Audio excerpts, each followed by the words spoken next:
علی الذین من قبلکم، جیسا یہ روزے تم سے پہلوں پر فرض کیے گئے، لعلکم تتقون، تاکہ تم پرہیزگار ہو جاؤ۔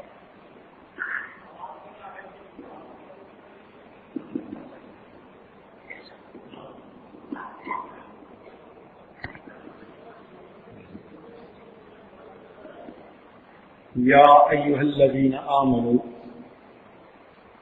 اے ایمان والو،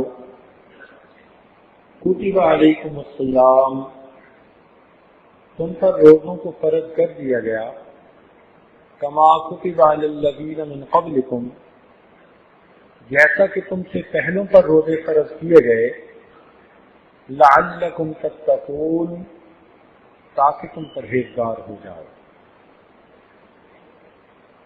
اس آیت مبارکہ میں روزوں کی فرضیت کا اعلان کیا گیا، لیکن ذرا اس آیت کی بناوٹ پر غور کیجیے۔ اس میں ایمان والوں کو براہ راست خطاب کیا گیا، یا ایھا الذین آمنوا، اے ایمان والو، اے وہ لوگو جو اللہ تعالی اور اس کے رسول اکرم صلی اللہ علیہ وسلم کے حکموں کو ماننے کا اقرار کر چکے ہو۔ یہ براہ راست خطاب ہے۔ تورات میں اللہ رب العزت نے بنی اسرائیل کو ایک مرتبہ براہ راست خطاب کیا، اس پر وہ لوگ اتنے خوش ہوئے کہ کہا کرتے تھے نحن ابناء اللہ واحباؤہ، ہم اللہ تعالی کے بیٹے اور اس کے چنے ہوئے بندے ہیں۔ ایک مرتبہ کے خطاب پر وہ سپیریورٹی کمپلیکس میں مبتلا ہو، جبکہ اللہ رب العزت نے قرآن مجید میں امت محمدیہ کے مومنین کو 88 مرتبہ براہ راست خطاب فرمایا ہے۔ اس کی مثال یوں سمجھیے کہ وقت کا بادشاہ اگر کسی خاکروب کو بلا کر خود بات کرے تو اس خاکروب کے لیے اس میں بڑی عزت ہوتی ہے، بڑا شرف ہوتا ہے کہ وی وی آئی پی پرسنالٹی نے براہ راست کام میرے ذمہ لگایا۔ یہاں تو معاملہ اس سے بھی انوکھا، اللہ رب العزت جو پروردگار عالم ہے اور ہم لوگ جو اس کے بندے، پیدا کیے ہوئے بندے ہیں، ہمیں پروردگار عالم براہ راست خطاب فرما کر جب کچھ کہیں تو وہ کتنی اہمیت والی بات ہوگی۔ اس لیے حضرت عبداللہ ابن عباس نام فرماتے تھے کہ جب بھی قرآن مجید میں پڑھتے ہوئے یا ایھا الذین آمنوا کے الفاظ آئیں تو پڑھنے والے کو چاہیے کہ متوجہ ہو جائے اب شہنشاہ حقیقی اس سے براہ راست خطاب فرما رہے ہیں۔ حکم کیا دیا؟ کتب علیکم الصیام، تمہارے اوپر روزوں کو فرض کر دیا گیا۔ اب اس خطاب کو سن کر دل میں مختلف سوچیں آتی ہیں۔ ممکن ہے کسی کے دل میں سوچ آتی کہ ہم سے ہمارے مالک حقیقی خفا ہو گئے، اس لیے مہینے میں سال میں ایک مہینہ ہمیں دن میں کھانا کھانے سے منع کر دیا۔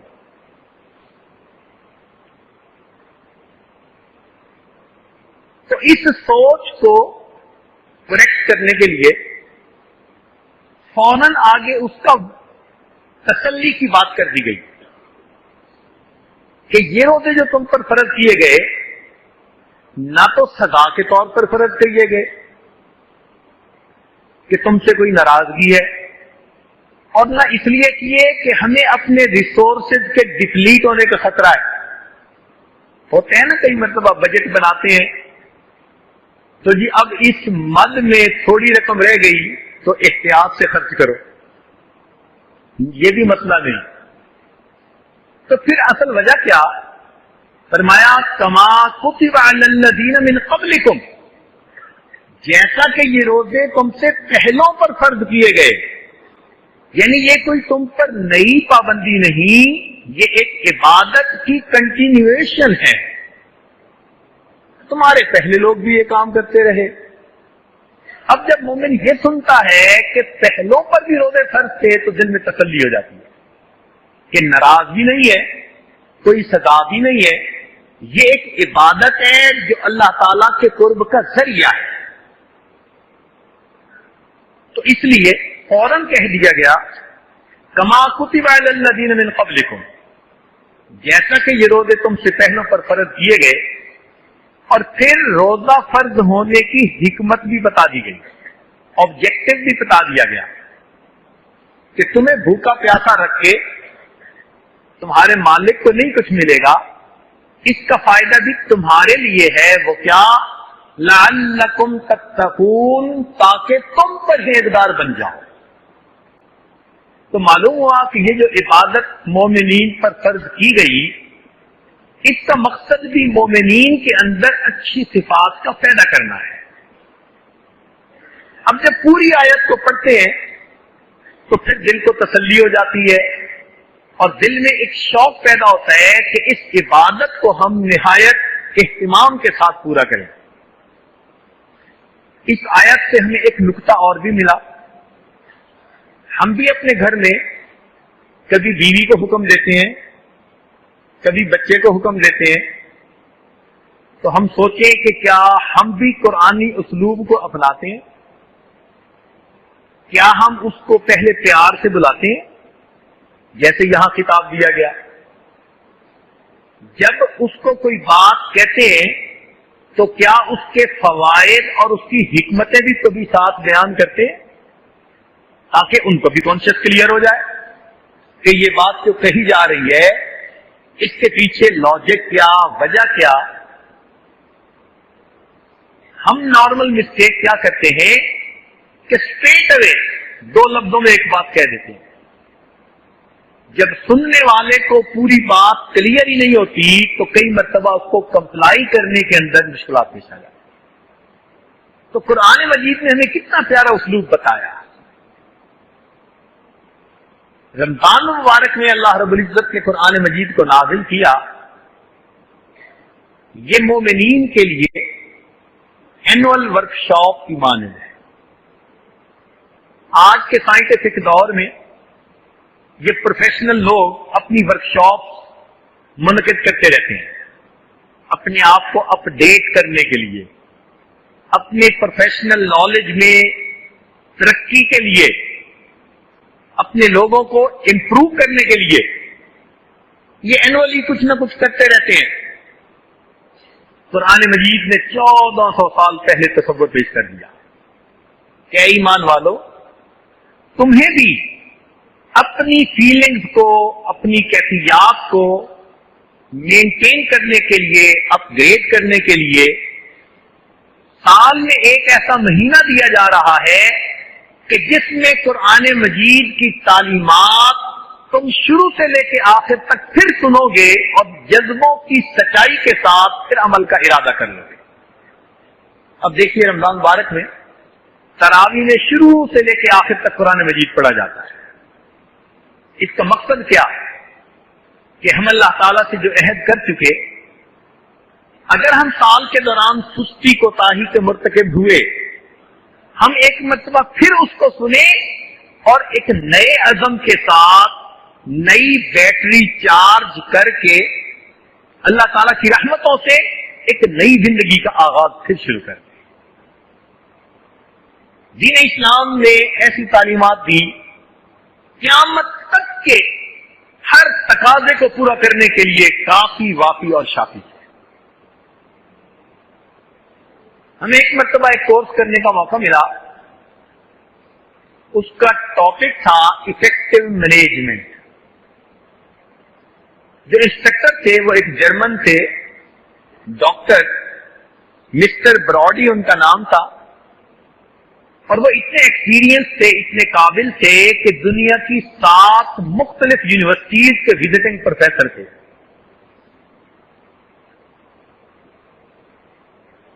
ایک ہوتا ہے ایفیشینٹ مینیجر، ایک ہوتا ہے افیکٹو مینیجر. دونوں میں ڈفرنس ہے. ایفیشینٹ مینیجر جو وہ ہے جو ہر وقت بزی رہتا ہے, کام کرتا رہتا ہے, لگا رہتا ہے دن رات, آؤٹ پٹ کچھ ہو یا نہ ہو وہ کر رہا ہوتا ہے. لیکن افیکٹو مینیجر اس کو کہتے ہیں کہ جو آؤٹ پٹ دے رہا ہو, جو ریزلٹس دے رہا ہو, جو پروڈکشن دکھا رہا ہو, اس کو افیکٹو مینیجر کہتے ہیں. اس بات کے دوران اس نے یہ کہا کہ لوگوں کے ذہن میں ایک تصور تھا کہ لڑکپن میں پڑھتے ہیں اور جوانی میں کام کرتے ہیں, بڑھاپے میں آرام کرتے ہیں. اب یہ تصور ختم ہو گیا. اب یورپین کمیونٹی اس نتیجے پر پہنچی ہے کہ ہمیں لڑکپن میں بھی پڑھنا ہے, جوانی میں بھی پڑھنا ہے. وہ کیسے کہ جب ہم کسی پروفیشن میں ہوں, کام کر رہے ہوں, تو اپنے پروفیشنل نالج کو گین کرنے کے لیے ہمیں ورکشاپ اٹینڈ کرنی چاہیے, کانفرنسز اٹینڈ کرنی چاہیے, سیمینار اٹینڈ کرنے چاہیے, اپنے آپ کو اپ ڈیٹ رکھنا چاہیے. پرانا تصور گیا تو یورپین کمیونٹی اس نتیجے پر پہنچی کہ اب ہمیں اپنی جوانی کی عمر میں بھی ساتھ ساتھ پڑھتے رہنا چاہیے, ورنہ ہم لوگوں سے پیچھے رہ جائیں گے, ہم فیڈ آؤٹ ہو جائیں گے لوگوں سے. جب اس نے یہ بات کہی تو اس عاجز نے آپ سے اشارہ کیا کہ جی میں بھی کچھ آپ کے ساتھ شیئر کرنا چاہتا ہوں. انہوں نے کہا بتائیے. میں نے کہا جی گزارش یہ ہے کہ یہ یورپین کمیونٹی کا تصور پیش کردہ نہیں, یہ اس سے بھی پرانا معاملہ ہے. اس نے پوچھا وہ کیسے؟ میں نے گزارش کی کہ جی ہمارے نبی علیہ الصلوۃ والسلام نے آج سے 1400 سال پہلے, جب علم کا کوئی قدردان بھی نہیں تھا, جس قوم میں وہ پیدا ہوئے وہ جاہل تھے, زمانہ جاہلیت اس کو کہا جاتا ہے. اتنے ایروگینٹ لوگوں میں پیدا ہونے والے جن کے پاس علم نہیں تھا, اللہ تعالیٰ کے محبوب نے جب انسانیت کو تعلیم دی تو علم کے بارے میں ارشاد فرمایا اطلبوا العلم من المہد الی اللحد, تم علم کو حاصل کرو پنگوڑے سے لے کر اپنی قبر میں جانے تک. تو یہ تو میرے محبوب کا پرانا بتایا ہوا ایک اصول ہے. آپ جو کہہ رہے ہیں کہ یورپین کمیونٹی اس ڈیسیژن پر پہنچی, آپ دیر سے پہنچے, میرے آقا نے یہ برائٹ آئیڈیا پہلے سے دیا ہوا ہے. جب ان کو یہ بات کی تو وہ تھوڑی دیر تو سنتے رہے, پھر بریف کیس سے اس نے اپنی ڈائری نکالی, مجھے کہنے لگے جی آپ اس کے اوپر یہ عربی میں لکھ دیں, نیچے اس کا انگلش ٹرانسلیشن لکھ دیں. پھر وہ کہنے لگا کہ جتنے ڈیلیگیٹ اس وقت موجود ہیں میں ان کے سامنے پرومس کرتا ہوں آج کے بعد جس یونیورسٹی میں بھی میں لیکچر دوں گا میں لوگوں کو بتاؤں گا کہ مسلمانوں کے پیغمبر علیہ السلام نے 1400 سال پہلے اس بات کا حکم فرما دیا. تو آج دنیا سیمینار اور کانفرنسز کی باتیں کرتی ہے, 1400 سال پہلے سے ایک تصور دیا کہ تم سارا سال اپنے کاموں میں مشغول رہو گے. کوئی انڈسٹریلسٹ ہے, کوئی بزنس مین ہے, کوئی یونیورسٹیوں میں پروفیسر ہے, ممکن ہے کہ تمہارا وہ جذبہ ٹھنڈا ہو تو غفلت آ جائے. جس طرح سیل فون یوز ہوتا رہتا ہے تو بیٹری ڈاؤن ہوتی ہے, پھر اسے چارجر سے لگانا پڑتا ہے. رب کریم نے بھی رمضان مبارک کا مہینہ ایمان والوں کے ایمان کی چارجنگ کا مہینہ بنا دیا. اس میں روزے فرض کیے گئے. رمضان مبارک کی جو خاص بات ہے وہ یہ کہ دن میں روزے فرض کیے گئے اور رات کا قرآن اس کو سنت بنا دیا گیا. روزے کا رکھنا انسان کے اپنے لیے فائدے مند ہے. اس میں کئی اس کے اخلاقی پہلو بھی ہیں اور انسان کے جسم پر بھی اس کے اچھے اثرات پڑتے ہیں. تو روزے کے فزیکل امپیکٹ کیا ہے یہ آج ذرا اس کو تھوڑا ایکسپلین کرنے کی کوشش کرے گا. مگر اس سے پہلے ایک واقعہ سن لیجئے. ہارون رشید کا زمانہ ہے, ایک عیسائی پادری آیا جو بڑا معالج اور حکیم بھی تھا. اس نے بادشاہ سے کہا جی میں آپ کے ساتھ ایک بات کرنا چاہتا ہوں. اس کو موقع دیا گیا. اس نے کہا جی آپ جو کہتے ہیں کہ قرآن مجید میں تمام اصول زندگی ہیں، میں دین کا بھی علم رکھتا ہوں اور حکمت کا بھی علم رکھتا ہوں. میں اتنا پوچھتا ہوں کہ کیا قرآن مجید میں انسان کی صحت سے متعلق بھی کوئی اصول بتایا گیا؟ اور رشید نے جو علماء موجود تھے ان سے کہا کہ جی اب آپ اس کا جواب دیجیے. چنانچہ ایک عالم کھڑے ہوئے، انہوں نے فرمایا جی ہمیں قرآن مجید میں جسم کی صحت کے بارے میں ایک بڑا گولڈن رول بتلایا گیا. پوچھا وہ کیا؟ کہ قرآن مجید میں فرمایا کلو واشربو ولا تسرفو، تم کھاؤ پیو مگر اسراف نہ کرو، یعنی اوور ایٹنگ نہ کرو. جتنی طلب ہے ضرورت ہے اتنا کھائیے اور پھر اللہ کے گیت گائیے. ولا تسرفو، تم اسراف نہ کرو، زیادتی نہ کرو. تو یہ جو منع کر دیا گیا اوور ایٹنگ سے، یہ ایسا بہترین اصول ہے کہ اگر انسان اس پر عمل کرے تو اس کو زندگی میں بیماریاں آنے کے چانسز بہت کم ہو جاتے ہیں. وہ کہنے لگا میں حکیم ہوں، میں تسلیم کرتا ہوں کہ یہ بہترین اصول ہے. اچھا یہ بتاؤ کہ کیا تمہارے نبی علیہ الصلوۃ والسلام نے بھی روحانی تعلیمات کے ساتھ ساتھ جسم کے بارے میں کوئی اصول بتایا کہ آدمی اپنے جسم کی صحت کا کیسے خیال رکھ سکتا ہے، کیسے اس کو اچھا مینٹین کر سکتا ہے؟ تو عالم کہنے لگے جی ہاں، اللہ رب العزت کے محبوب نے ہمیں جسمانی صحت کے بارے میں بھی بڑا انمول اصول بتلا دیا. چنانچہ انہوں نے حدیث پاک کوٹ کی جس کا اردو ترجمہ یوں ہے، معدہ تمام بیماریوں کی بنیاد ہے. معدہ تمام بیماریوں کی بنیاد ہے. اور آج ڈاکٹر لوگ کنفرم کریں گے کہ ہماری ایٹنگ ہیبٹس جو ہوتی ہیں نا وہ ہماری بیماریوں کو ڈیسائیڈ کر رہی ہوتی ہیں. بہت زیادہ چینی کھائیں گے تو شوگر کے پیشنٹ بن جائیں گے، اگر بہت ہی زیادہ کریمی اور جوسی چیزیں کھائیں گے تو کولیسٹرول لیول ہائی کر بیٹھیں گے، اور اگر بہت ہی زیادہ چٹپٹی چیزیں کھائیں گے تو السر کے مریض بن جائیں گے، بلڈ پریشر کے مریض بن جائیں گے. تو ایٹنگ ہیبٹ وہ آدمی کی بیماریوں کی پروفائل کو ڈیسائیڈ کر رہی ہوتی ہے.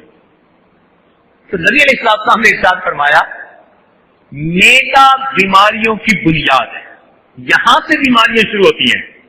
تو جو بندہ اپنے معدے کو کنٹرول کر لے اور جو چیز انسان کے جسم کے لیے فائدہ مند ہے وہ استعمال کرے، جو نقصان دہ ہے اس سے بچ جائے، یہ بندہ بیماریوں سے انشاءاللہ بچا رہے گا. تو حدیث پاک کا پہلا حصہ معدہ تمام بیماریوں کی بنیاد ہے.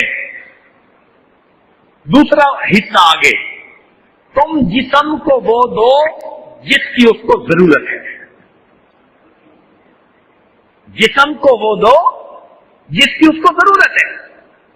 اب کچھ صوفی حضرات نیک لوگ بیمار ہوتے ہیں تو دوائی نہیں کھاتے،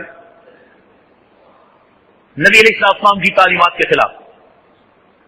کتنی عورتیں ہیں جب دوائی تو منگا لیتی ہیں، کڑوی ہونے کی وجہ سے استعمال نہیں کرتی. نبی علیہ السلام نے ارشاد فرمایا جسم کو وہ دو جس کی اس کو ضرورت ہے. اگر اس کو کسی چیز کے کھانے کی ضرورت ہے تو اس کو دینا یہ حکم نبوی ہے.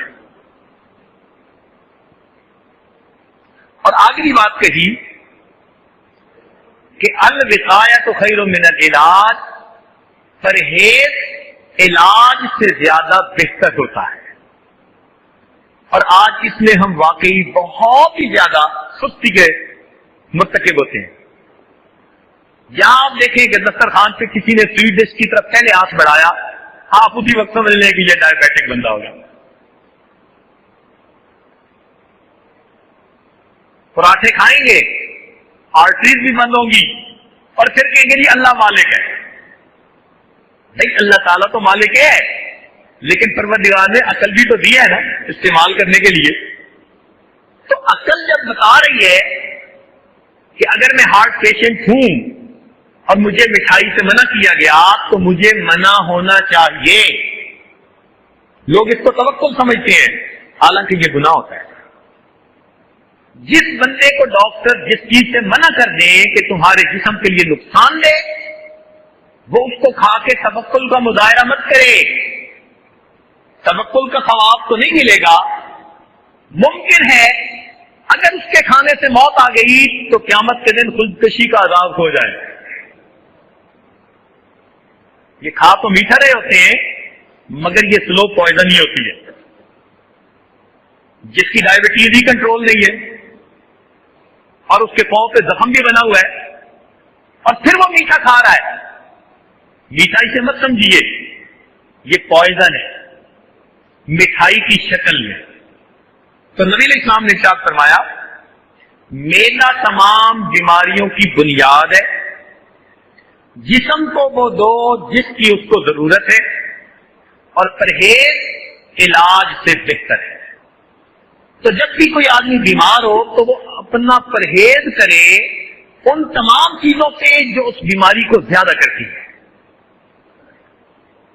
اور یہ اصول آج کی دنیا میں سارے سائنسدان تسلیم کرتے ہیں کہ پرہیز علاج سے بہتر ہے. انسان جو کھانا کھاتا ہے یہ اس کے بدن کی ضرورت ہے, مگر کہتے ہیں نا کہ access of every thing is bad. بالکل اسی طرح اگر ہم کسی بھی مشین کو اوور لوڈ کر دیں گے نا تو بریک ڈاؤن کے چانسز بڑھ جائیں گے. یہی حال انسان کے میدے کا, کہ اس میدے کو ایک مقدار کھانے کی فائدہ دے گی. اگر ہم اس سے زیادہ فیڈ کرنا شروع کر دیں گے تو فائدے کی بجائے الٹا نقصان شروع ہو جائے گا. بسیار خوری, زیادہ کھا لینا, یہ انسان کو صحت نہیں بلکہ بیماری دیتی ہے. ایک بیماری تو یہ کہ زیادہ کھانے سے انسان میں فیٹ زیادہ آ جاتی ہے, موٹا ہو جاتا ہے, درمیان سے موٹا ہو گیا, ویٹ بڑھ گیا. یہ ویٹ کا بڑھ جانا مومن کے لیے ایک مصیبت ہوتی ہے, کسی کام کا نہیں رہتا. صحت موٹاپے کو نہیں کہتے, صحت کہتے ہیں کہ انسان کی فزیک ایسی ہو کہ وہ کتنی دیر ایگزرشن بھی کرے تو وہ تھکے نہیں, اس کو تھکاوٹ نہ ہو کام کر کے. جب ایسا جسم ہو کہ کام کر کے تھکاوٹ نہ ہو تو بندہ سمجھ لے کہ اب میری صحت بہت اچھی ہے. اور بسیار خوری کے بعد انسان کی حالت یہ ہوتی ہے, پیدل بھی چند قدم چل لے تو اسے سانس چڑھ جاتا ہے. اب یہ عبادات کیسے کرے گا, دنیا کے کام کیسے کرے گا, جس سے اپنا آپ سنبھالا نہیں جاتا, یہ خدا کے کسی دوسرے بندے کو کیا سنبھالے گا. تو اوور ایٹنگ کا ایک نقصان تو یہ کہ انسان کا ویٹ بڑھتا ہے, اور ویٹ بڑھنے سے کئی قسم کے اس کو پرابلم پیش آتے ہیں. بلڈ پریشر, شوگر, گیسٹرک, میدے میں السر کا ہونا, یہ سب اکثر و بیشتر اوور ایٹنگ کی وجہ سے ہوتی ہے. اور آج کے دور میں اگر آپ غور کریں تو ایسی بیماریاں بہت کامن ہیں جن کا تعلق اوور ایٹنگ کے ساتھ ہے. کم کھانے سے جو بیماریاں ہوتی ہیں وہ آج کے دور میں نہیں ہے. آپ ہاسپٹل میں جا کر پتہ کر لیجئے, ڈاکٹروں سے معلومات کر لیجئے, وہ تمام بیماریاں جو زیادہ کھانے سے ہوتی ہیں وہ آج کامن ہے. اس کا مطلب اللہ رب العزت کی بہت نعمتیں ہمارے اوپر ہیں کہ شاید اس سے پہلے اتنی مادی نعمتیں پہلوں کے پاس نہیں تھی. لیکن یہ بھی عجیب بات ہے کہ جتنی اللہ تعالیٰ کی ناشکری آج کے دور میں ہو رہی ہے اتنی ناشکری پہلے کبھی بھی نہیں.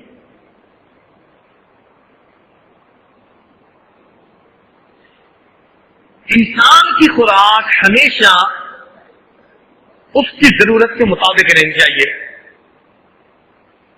اب ہر انسان کی خوراک اس کے جسم کے حساب سے اپنی ہوتی ہے.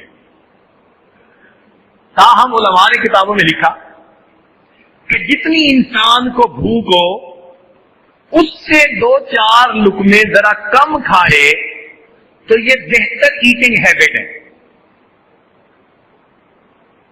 ہم نہیں کہتے کہ اللہ کی نعمتیں ہو اور پھر انسان بھوکا رہے، جسم کو غذا ہی نہ دے، کھائیے، مگر کتنا کہ جتنی بدن ضرورت محسوس کر رہا ہے اس سے چند لقمے کم کھا لیجیے تاکہ خوراک اچھے انداز سے ڈائجسٹ ہو کر جسم کا حصہ بن سکے. آج نارملی ہم جتنا کھاتے ہیں وہ ہماری ضرورت سے بہت زیادہ ہوتا ہے. ایک مثال سے بات سمجھ آ جائے گی. شیر کے بارے میں کہتے ہیں نا جی کہ جنگل کا بادشاہ ہوتا ہے، اس کے جسم کے اندر مسل اسٹرینتھ اتنی ہوتی ہے کہ اگر کبھی کسی جانور کے سامنے وہ آ جائے تو اس جانور کی آدھی جان تو اسی وقت ہی نکل جاتی ہے. ایک دہشت ہے اس کی، جس طرح سے وہ چلتا ہے، دوڑتا ہے، اس کے جسم کے جو ریفلیکسز ہیں دیکھ کے بندہ حیران ہوتا ہے اور واقعی کہتا ہے کہ ایک ڈیزرو کرتا ہے کہ اس کو جنگل کا بادشاہ ہونا چاہیے. اس کی خوراک کتنی ہے؟ ہفتے میں 1 مرتبہ اسے گوشت فیڈ کیا جاتا ہے. ہمیں متعدد ایسی جگہ دیکھنے کا موقع ملا جہاں شیروں کی خاص نسلوں کو بریڈ کیا جاتا تھا. تو ان سے یہ کوشچن ہم نے بار بار پوچھا. پوری ورلڈ میں یہ چیز ہمیں کامن ملی کہ شیر کو ہفتے میں صرف 1 دفعہ خوراک دی جاتی اور وہ خوراک پورا ہفتہ اس کے لیے کافی ہوتی ہے. ہم نے کہا اس کو ہفتے میں 1 دفعہ دیتے ہیں، ہم تو 1 دن میں ماشاءاللہ کتنی بار کھا رہے ہوتے ہیں. اس وقت دنیا میں جو زیرو موجود ہے ان میں سب سے زیادہ لانگ لیوڈ اسپیشی وہ کروکوڈائل ہے، مگرمچھ.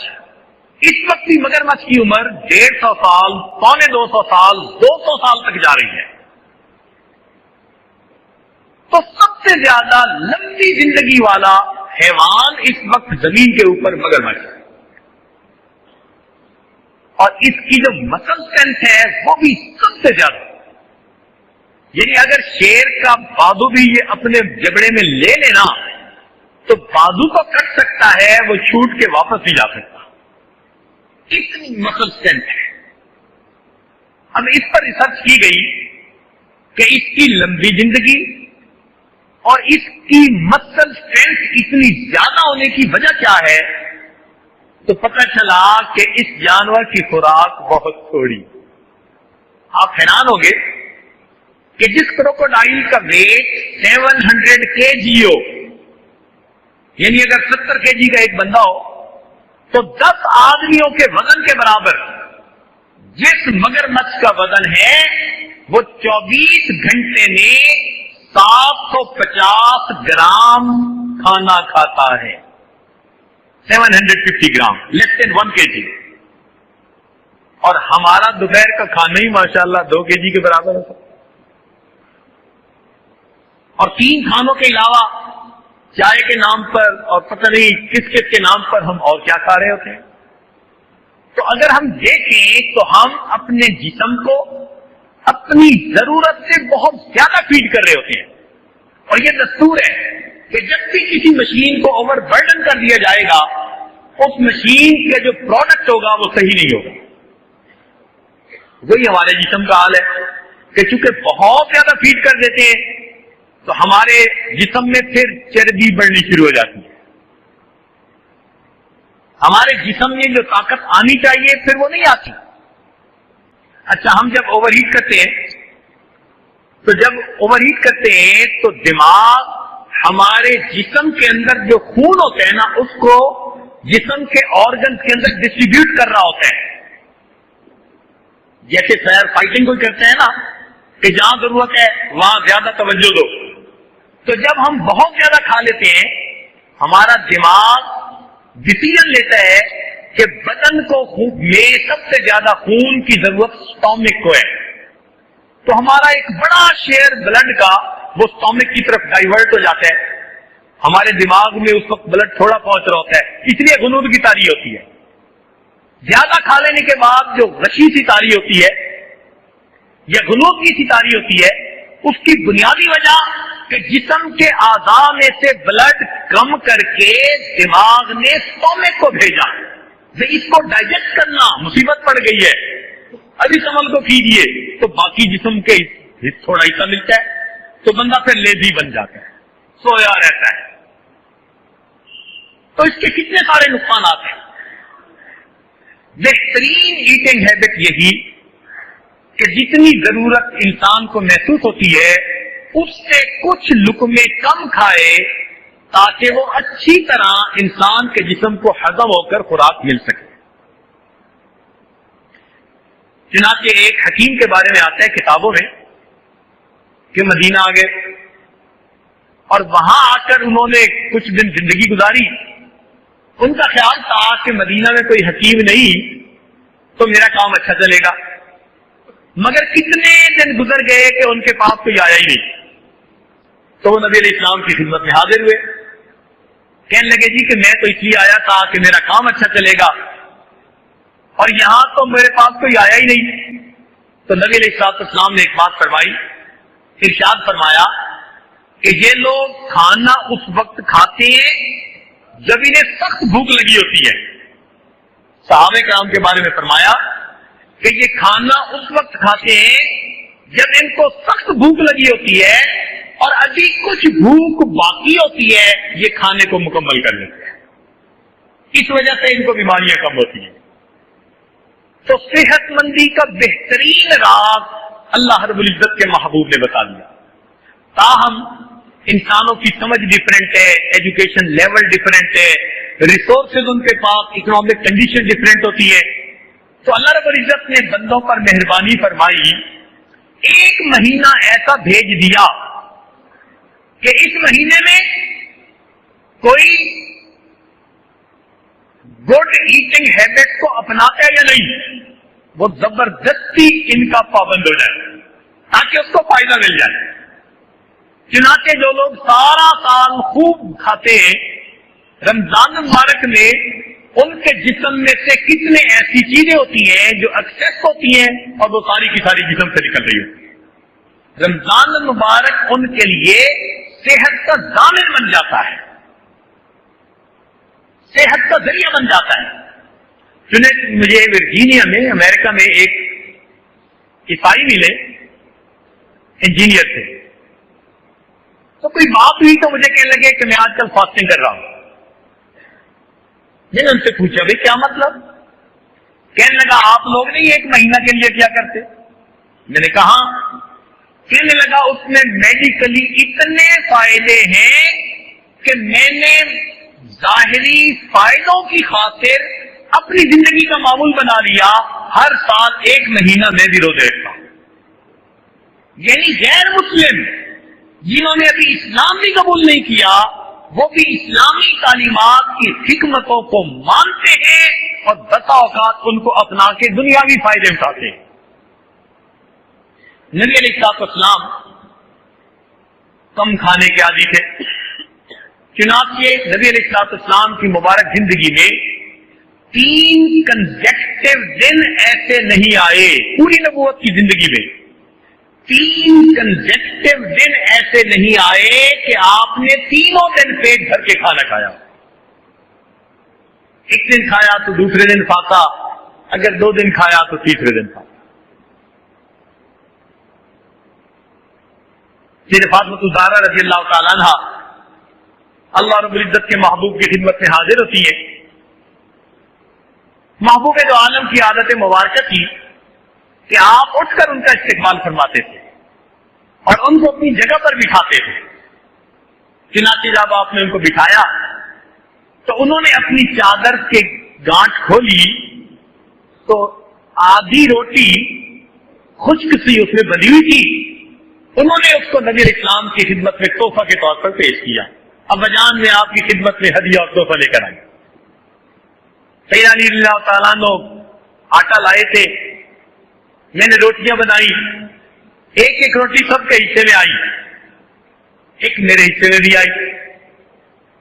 ابا جان جب میں وہ کھانے لگی تو میرے دل میں خیال آیا, فاطمہ تم تو کھا رہی ہو, پتہ نہیں تمہارے ابا حضور کو کھانے کو کچھ ملا کہ نہیں ملا. تو میں نے آدھی روٹی بچا لی, اب میں آپ کی خدمت میں تحفہ کے طور پر وہ پیش کرتی ہوں. نبی علیہ السلام نے وہ آدھی روٹی قبول فرمائی اور ٹکڑا اس کا لے کر اپنے منہ مبارک میں ڈالا اور فرمایا کہ میری بیٹی فاطمہ, قسم ہے پروردگار کی جس کے قبضہ قدرت میں محمد صلی اللہ علیہ وسلم کی جان ہے, 3 دن گزر گئے تیرے والد کے منہ میں کوئی روٹی کا لقمہ نہیں گیا.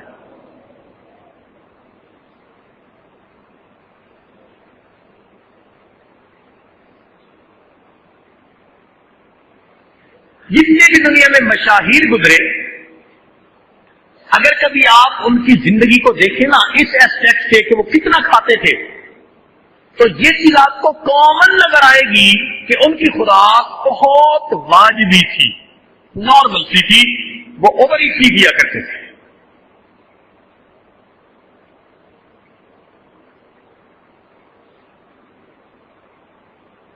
چنانچہ امام بخاری رحمۃ اللہ علیہ کو اللہ رب العزت نے ایسی ذہانت دی تھی کہ ان کو لاکھوں حدیثیں یاد تھی. تو ایک مرتبہ ان سے پوچھا گیا کہ آپ دن میں کتنا کھاتے ہیں؟ تو فرمانے لگے کہ میں آج کل 10 بادام کھا کر اپنے کام میں مصروف ہو جاتا ہوں اور میرا پورا دن اسی کے اوپر گزر جاتا ہے. 10 بادام, لیکن وہ تو 10 بادام پہ وقت گزار لیتے تھے. ہمیں تو اللہ رب العزت نے بہت زیادہ نعمتیں دی, تاہم اتنا تو ہو کہ ہم اتنا کھائیں جو ہمارے لیے فائدے مند ہو جائے. اس لیے جتنے لوگوں کا آئی کیو لیول اچھا ہوتا ہے نا, یہ سب وہ لوگ ہوتے ہیں کہ جن کے اندر فیٹ تھوڑی ہوتی ہے اور جسم ان کے بڑے اچھے ہوتے ہیں, ویل بلٹ ہوتے ہیں, ان کا آئی کیو لیول اچھا ہوتا ہے. کم کھانے والے. مجھے ایک دفعہ ایک میوزیم دیکھنے کا موقع ملا تو میں نے وہاں آئنسٹائن کی ممی دیکھی. اب آئنسٹائن آج کی دنیا میں اس طرح ریسپیکٹڈ فگر ہے کہ جیسے دین کے حلقوں میں پیغمبروں کی عزت کی جاتی ہے. یہ صرف تھیوری آف ریلیٹیوٹی پیش کی, اس کی تو میں اسٹرکچر دیکھ کے حیران ہو گیا. میرا خیال ہے کہ اس کا بھی وزن 60 کلو گرام سے زیادہ نہیں ہوتا, پتلا دبلا سا بندہ.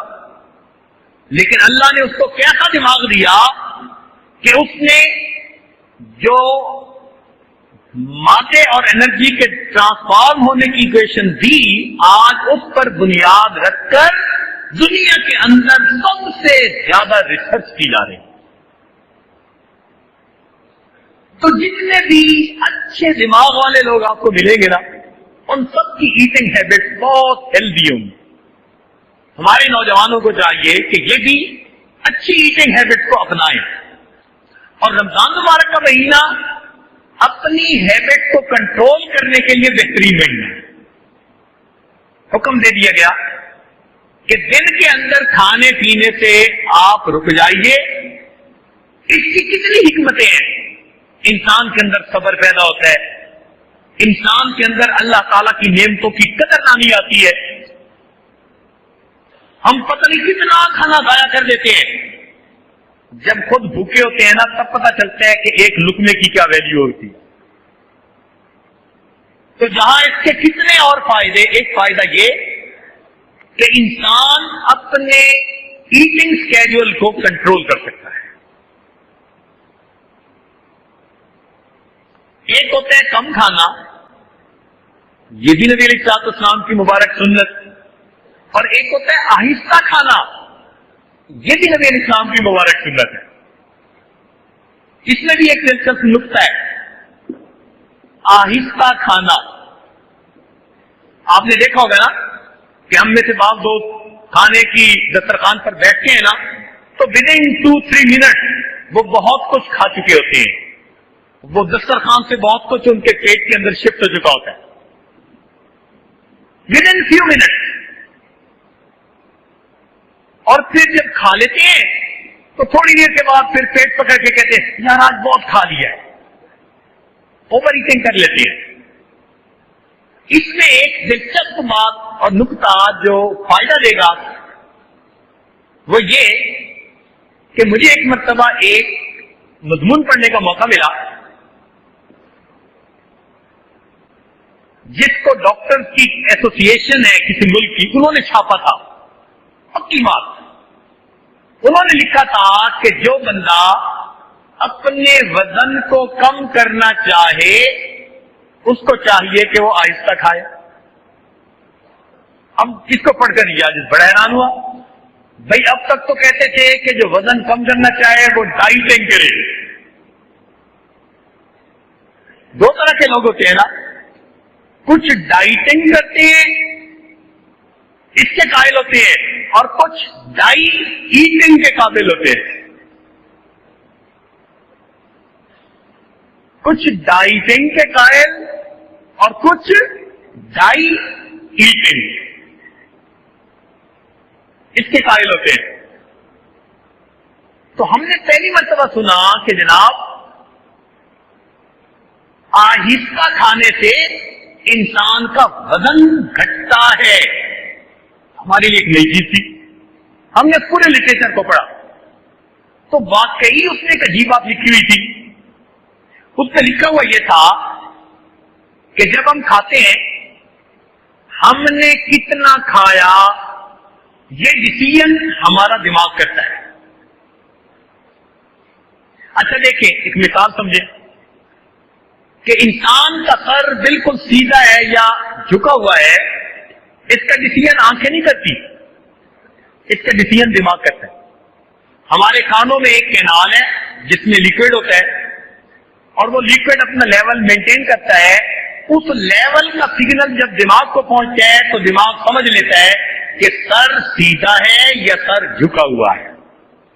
اسی طرح پیٹ بھرنے کا ڈیسیژن ہمارا دماغ لیتا ہے، وہ دو طرح سے لیتا ہے۔ ایک تو انسان کے پیٹ کے اوپر جلد جو ہے نا اس کے اندر ٹرانسڈیوسر لگے ہوئے ہیں، پک اپ لگی ہوئی ہے۔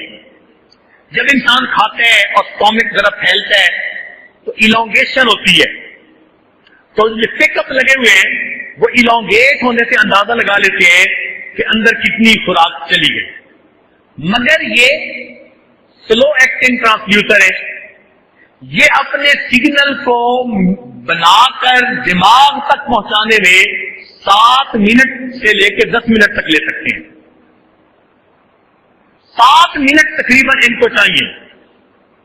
7 منٹ کے بعد سگنل، یعنی اب اگر پیٹ بھر گیا تو جو پک اپ ہے وہ 7 منٹ کے بعد دماغ کو سگنل پہنچائے گا کہ پیٹ بھر گیا۔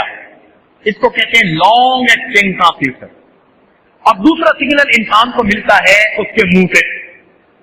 اگر منہ جلدی جلدی چل رہا ہو تو کتنے نمبر آف ٹائم ہم نے کرشنگ کی، یہ منہ کرشنگ یونٹ ہے نا، تو کرشنگ یونٹ نے جتنا تیزی سے کام کیا یہ بھی دماغ کو پہنچ رہا ہوتا ہے۔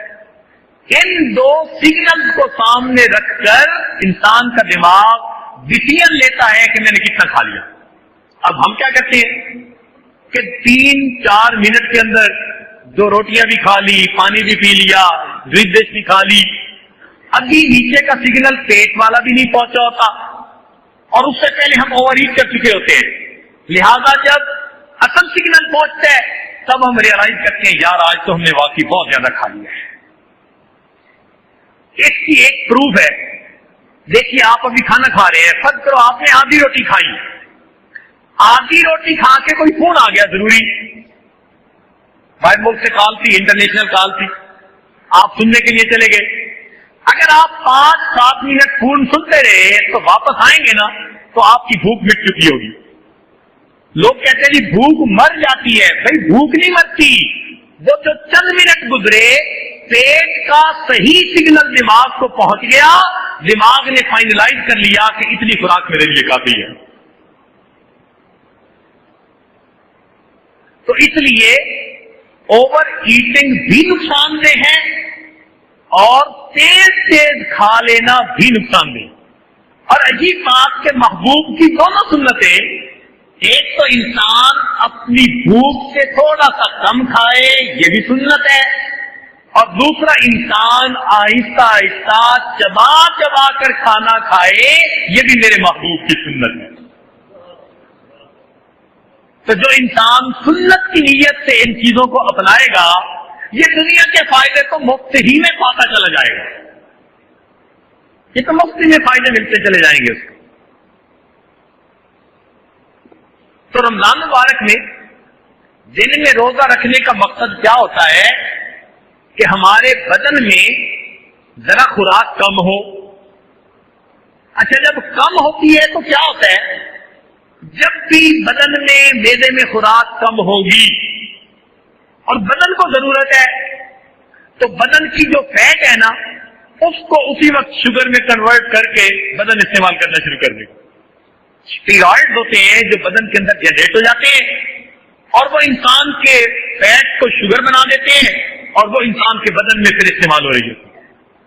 اسی لیے جب انسان بھوکا رہتا ہے تو اس کی چربی پگھل رہی ہوتی ہے اور اس کا جسم سمارٹ ہو رہا ہوتا ہے. اس لیے جو لوگ سلمنگ کلب میں جاتے ہیں اور پھر بھی ان کا اچھا جسم نہیں ہوتا، ان کو چاہیے کہ نبی علیہ الصلوۃ والسلام کی مبارک سنت پر گھر بیٹھ کے عمل کر لے، انہیں کلب جانے کی ضرورت ہی نہیں پڑے گی. آٹومیٹک فیٹ برن ہوتی چلی جائے گی.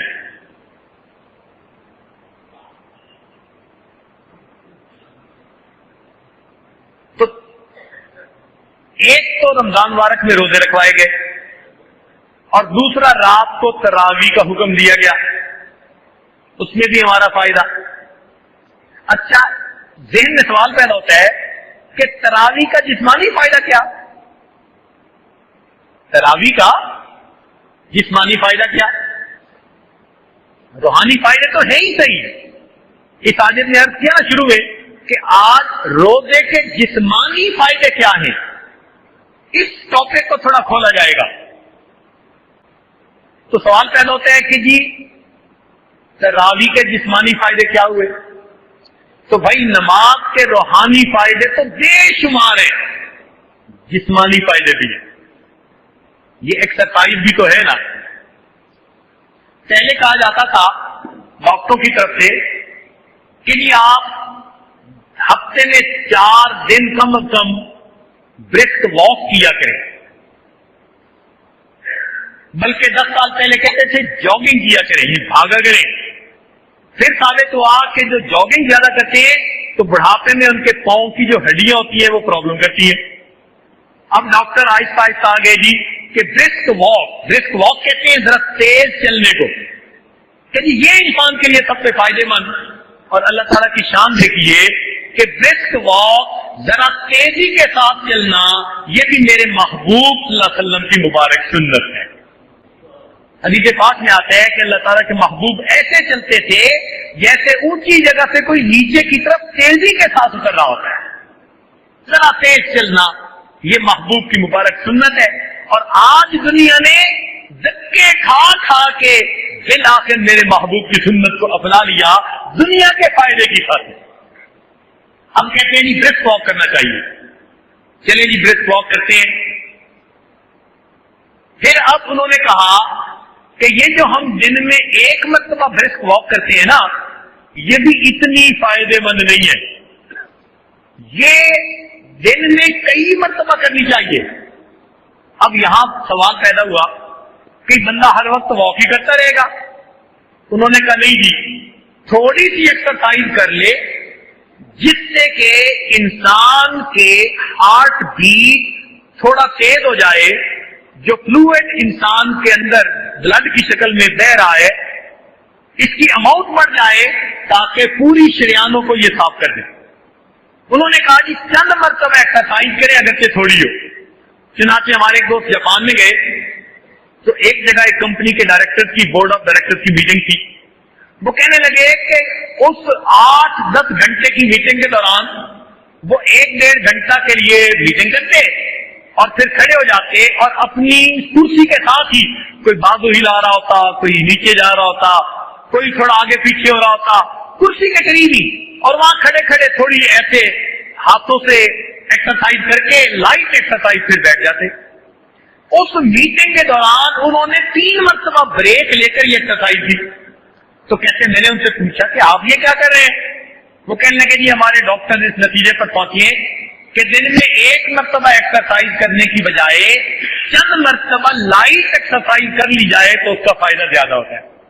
کہنے لگے میں نے کہا اللہ کے بندو، یہ جو چند یعنی تھوڑی دیر کے بعد جو چند منٹ کی ایکسرسائز کرتے ہو، اگر اس کی بجائے تم دن میں 5 مرتبہ نماز ہی پڑھ لیا کرو تو آٹومیٹک ایکسرسائز ہو جائے گی۔ اب دیکھیے مومن کو یہ مفت کا فائدہ، وہ اللہ تعالیٰ کا حکم سمجھ کے عمل کر رہا ہے اور اس کا جسمانی فائدہ مفت کا، اس میں نماز پڑھنے سے اس کو فائدہ مل رہا ہے۔ کوئی ان پڑھ بندہ پہاڑ کی چوٹی میں رہتا ہے، اس کو کچھ نہیں پتا کہ میرا جسمانی فائدہ کیا، لیکن اگر وہ بھی پابندی سے نماز پڑھتا ہے تو نماز کی وجہ سے اس کو بھی فائدہ مل رہا۔ ہمارے کئی نوجوان نماز کی پابندی نہیں کرتے، اس نماز کی وجہ سے دیکھیے کتنے فائدے پہنچ رہے ہیں۔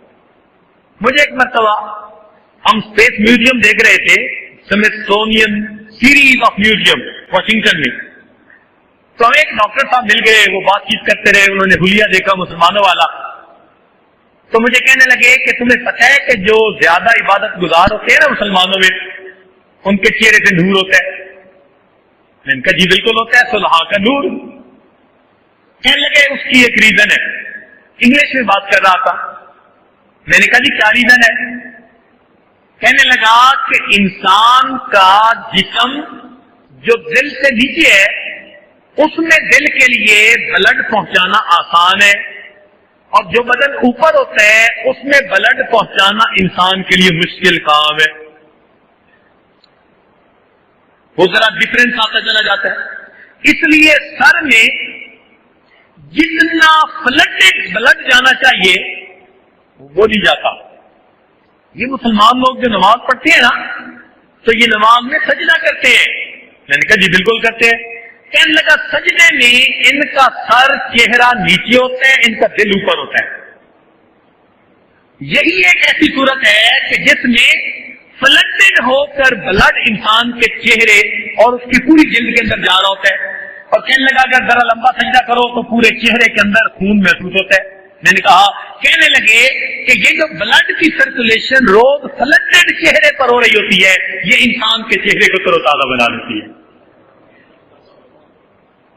میں نے کہا عورتوں کو کبھی اس اصول کا پتہ چل جائے کہ نماز پڑھنے سے دیر تک انسان کا چہرہ معصوم نظر آتا ہے تو شاید کریموں کو چھوڑ کر نسلوں کے پیچھے پڑ جائے۔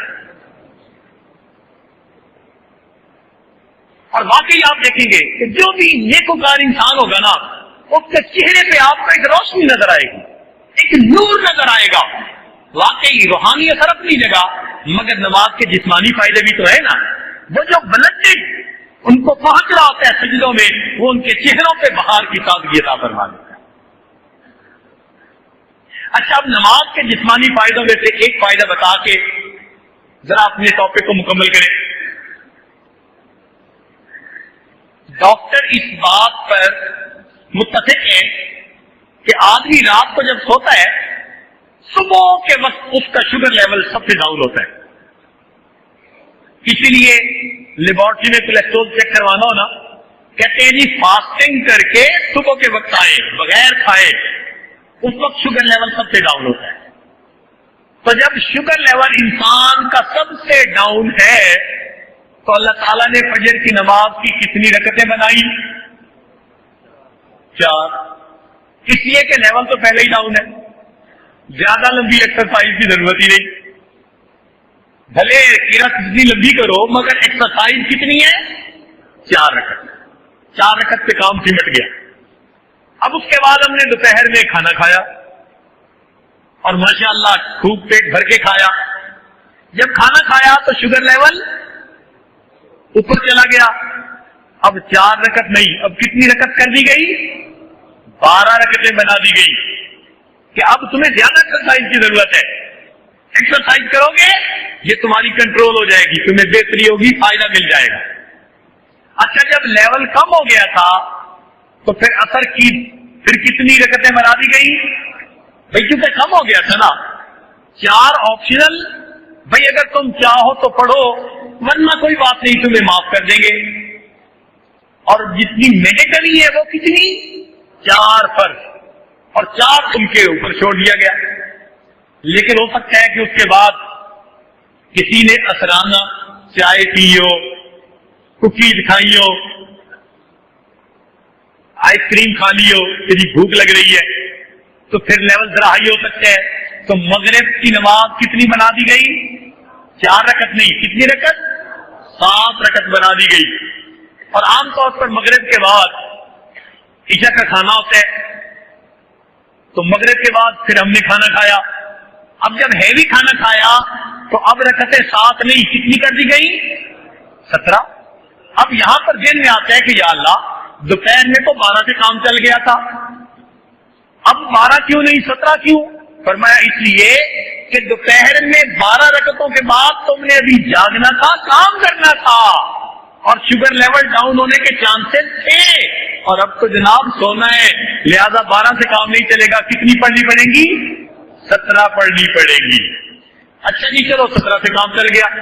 اللہ تعالیٰ کی شان دیکھیے کہ رمضان مبارک میں تو بندہ صبح روزہ رکھتا ہے اور سارا دن بھوکا رہتا ہے، تو شام کے وقت جب افطاری ہوتی ہے تو پھر اس وقت خوب بھوک لگی ہوتی ہے۔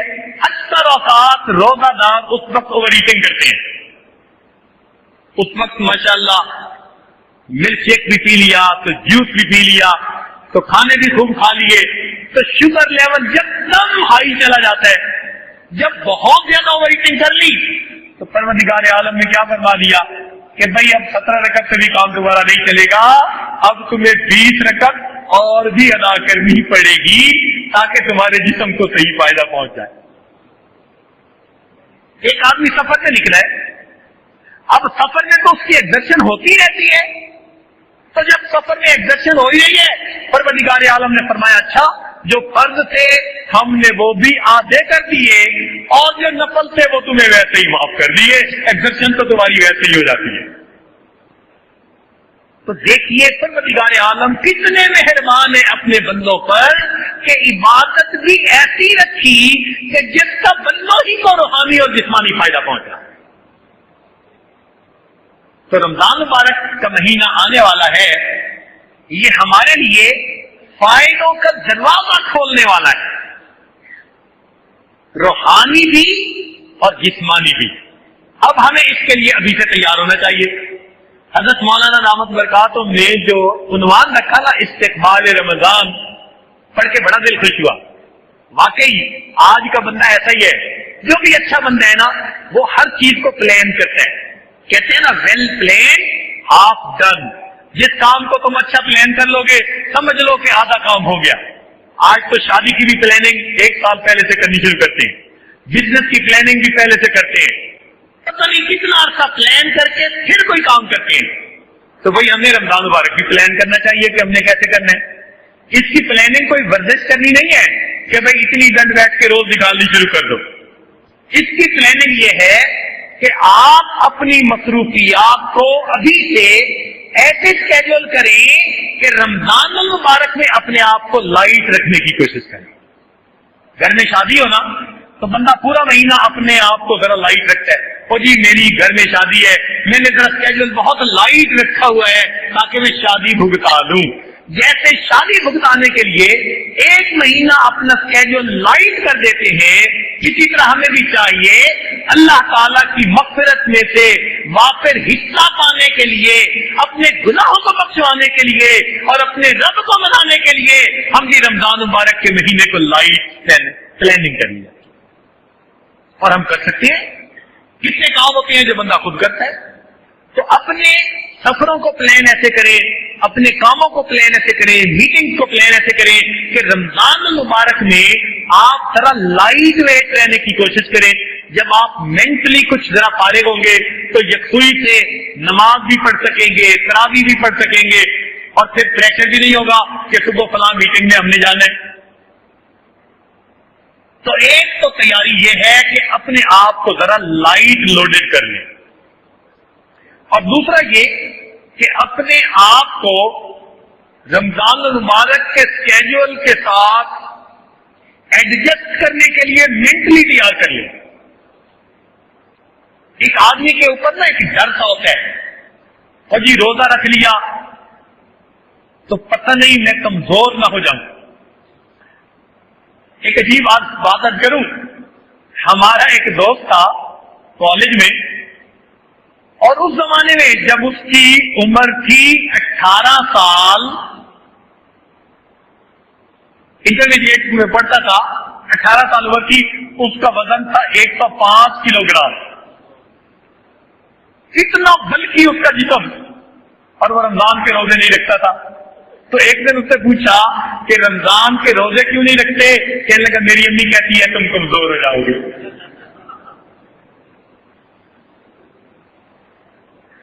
تو اپنے مائنڈ کو پریپیئر کر لیجئے کہ ایک مہینہ اگر ہم نے کم بھی کھایا تو ہمیں کوئی فرق نہیں پڑے گا۔ کتنا کم بندہ کھا سکتا ہے؟ ذرا سوچئے کہ ڈاکٹروں نے لکھا ہے جو انسان 3 کھجوریں کھا لے، جو انسان 3 کھجوریں کھا لے، اتنی کیلوریز مل جاتی ہیں 3 دن تک اس کو بھوک کی وجہ سے موت نہیں آ سکتی۔ 3 کھجوروں میں اتنی نیوٹریشن ہے، 3 کھجوروں میں اتنی نیوٹریشن ہے کہ اگر کوئی بندہ 3 کھجوریں کھائے 3 دن تک بھوک کی وجہ سے موت نہیں آ سکتی۔ تو جسم کی ریکوائرمنٹ اتنی تھوڑی اور ایٹنگ ہیبٹ ہماری بہت زیادہ۔ تو رمضان مبارک میں ہم کھائیں، جتنا کھانے کے عادی ہوں تھوڑا سا کم کھانے کی کوشش کریں۔ یہ نہ ہو کہ صبح کی نماز سے ہی کھٹے ڈکار آنے شروع ہو جائیں، یا ایسا نہ ہو کہ جی ہم کھائیں ہی نہ۔ ایسے بھی تو ہیں کچھ لوگ ایسا کرتے ہیں کہ وہ عشاء کے وقت کھا لیتے ہیں، ان کو صبح اٹھنا ہی مشکل ہوتا ہے۔ نہیں، رمضان مبارک کی ترتیب پر اپنے آپ کو چلانے کی کوشش کیجیے، رمضان کو اپنی طبیعت میں نہ ڈالیے کہ جی روزہ بھی رکھنا ہے، چلو رات ہی میں کھا لیا جو کھا لیا، اب نیت کر کے سو گئے۔ بعض لوگ ایسے نہیں۔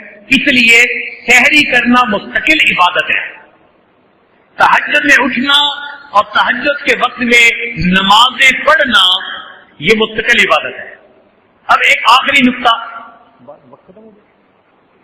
ایک دو منٹ میں ایک نقطہ عرض کر دیں،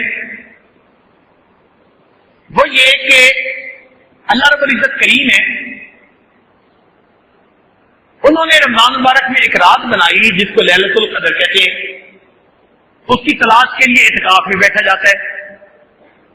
لیکن اگر کوئی بندہ چاہے کہ مجھے رمضان مبارک میں لیلۃ القدر میں عبادت کا ثواب ملے تو اس کو پانا بڑا آسان ہے، اس کو پانا بہت آسان ہے۔ یہ عجیب کا نقطہ ہے، اور پتہ نہیں کتنی مشائخ کی صحبتوں کے بعد اللہ والوں سے یہ نقطہ ملا۔ تمنا ہر بندے کے دل میں ہوتی ہے کہ لیلۃ القدر کی عبادت کا ثواب ملے۔ ہم کیسے حاصل کر سکتے ہیں؟ وہ نقطہ سن لیجیے، پکا ہوگا۔ وہ کہتے کہ قرآن مجید میں اللہ تعالیٰ فرماتے ہیں کہ وہ ایک رات ہوتی ہے جو 1000 مہینوں کی عبادت سے بہتر ہوتی ہے۔ تنزل الملائکہ، اس میں ملائکہ نازل ہوتے ہیں، والروح، اور جبریل السلام بھی نازل ہوتے ہیں. فیہا بإذن ربہم من کل امر سلام. اب اس رات میں جو ہے سلامتی نازل ہوتی ہے. تو خیر و برکت اس رات میں نازل ہوتی ہے. کب نازل ہوتی ہے اس کا کسی کو پتہ نہیں. کوئی نہیں کہہ سکتا کس رات میں کتنے بجے وہ برکتیں نازل ہوں گی، مگر اللہ تعالیٰ نے ایک اشارہ کر دیا. مفسرین نے لکھا کہ پروردگار فرماتے ہیں کہ جس رات میں بھی وہ برکتیں نازل ہوتی ہیں یا حتی مطلع الفجر، وہ مطلع فجر طلوع صبح صادق تک باقی رہتی ہیں. اب یہاں سے نقطہ ملا کہ جب بھی لیلۃ القدر کی رات ہوگی اس کی خاص برکتیں جب بھی شروع ہوں گی وہ شروع ہو کر صبح صادق تک ضرور رہیں گی. لہذا ہم جیسے کمزور مومن جو ساری رات عبادت نہیں کر سکتے، اگر ہم روزہ رکھنے کے لیے سحری میں اٹھتے ہیں اور اس وقت ہم آخری لمحات میں چند نفل تہجد کے پڑھ لیتے ہیں، یقیناً ہمیں لیلۃ القدر کی عبادت کا ثواب مل جائے گا. اللہ رب العزت میں رمضان مبارک کی عبادت کو زیادہ سے زیادہ کرنے کی توفیق عطا فرمائے. اس مہینہ کو ہمارے لیے رحمت بنا دے، ہماری پریشانیوں کو دور فرما دے. وآخر دعوانا ان الحمد للہ رب العالمین.